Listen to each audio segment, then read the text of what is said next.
So let's talk about when you actually see a doctor, what are some of the diagnoses that you can run into. And so we definitely break this up into men and women. And then for men, and this is actually the most common thing that we find, is if we're going to go looking for couples who are having difficulty conceiving, identifying a sperm problem is actually much more common than identifying a problem with the female. And then that accounts for about a third to a little bit more than a third of all issues that in couples who are trying to conceive. When we look at only at women, there are essentially four things that we look at. The first thing is what we call ovarian reserve. And the ovarian reserve is this umbrella term for the quality and the quantity of eggs left in the ovary. And we can only compare that to women of the same age. So for example, a woman at 35 is going to have a different ovarian reserve than a woman at 25, then a different ovarian reserve than a woman at 45. And those women are going to have different probabilities of conception. So what that means is, what is the probability of conception for women who are the same age as you, based on the testing that we've obtained? And so that's age dependent. And for some women, a low ovarian reserve is, again, not pathologic, that's physiologic, because that's what we expect, and that's kind of the way our species at this point at least are.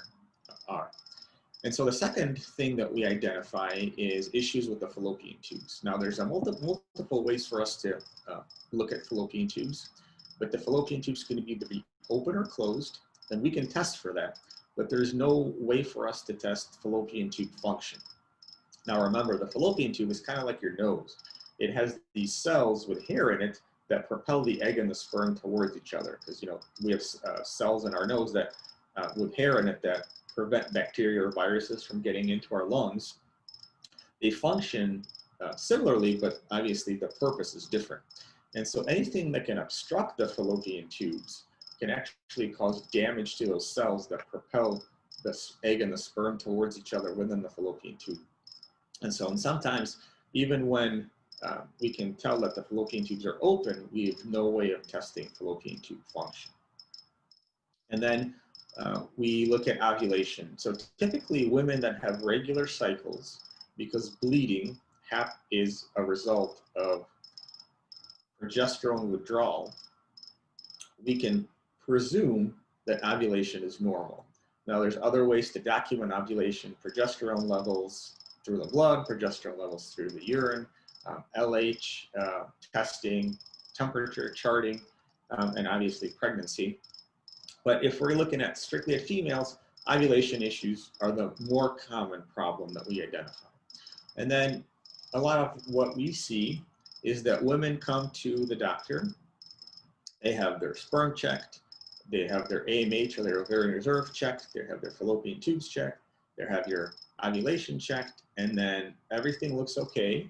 But unfortunately, based on age, they haven't gotten pregnant within that specific window that we previously discussed.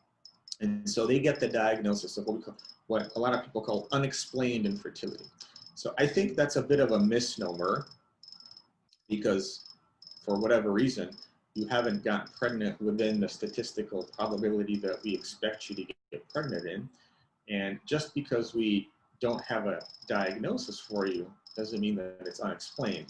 I like the term undiagnosed. So to me, that there probably is some sort of underlying issue, whether it's fallopian tube dysfunction, whether it's ovulatory dysfunction, whether it's an issue between the sperm and egg interaction, or an issue between the embryo and uterine interaction. We just don't have a test for it. So a lot of the treatment that we would recommend in the future is empiric, or we give you things to overcome that without clearly understanding what the diagnosis is. So let's look at ovulation.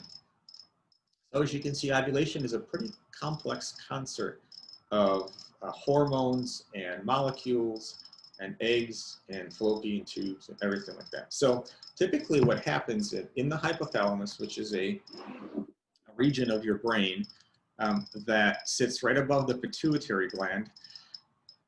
It releases what we call gonadotropin releasing hormone. And that gonadotropin releasing hormone is released in a pulsatile fashion, meaning it goes like this in a cycle. That hormone acts on the pituitary gland, which releases LH and FSH hormones, again, in a pulsatile fashion. These hormones act on the ovary in the follicular phase to secrete estrogen. When estrogen gets to a certain phase, it triggers what we call the LH release, and that's what women typically measure in their ovulation kits.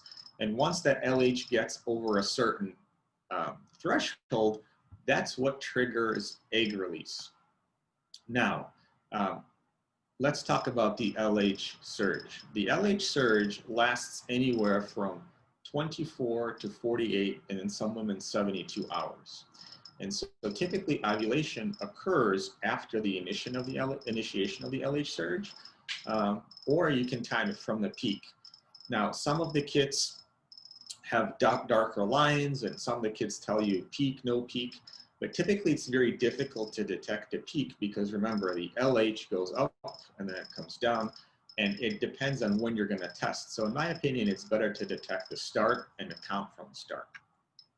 So typically you're gonna ovulate anywhere from 48 to 72 hours after the start and about 24 to 48 hours after the peak.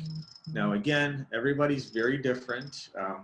In some women, again, the LH surge only lasts 24 hours, so some women don't pick it up. Typically it starts in the morning and ends in the morning, so my recommendation is you test in the early afternoon or evening so you pick up that rise in the hormone if your peak or if your surge is only 24 hours. So as you can see, there's a lot of hormones that again have to act in concert for this to occur. So any deviation from what we typically expect can result in anovulation. The most common reason for any kind of problem with ovulation women is called polycystic ovarian syndrome. And cysts in the ovary in that syndrome is a result, not a cause of this issue.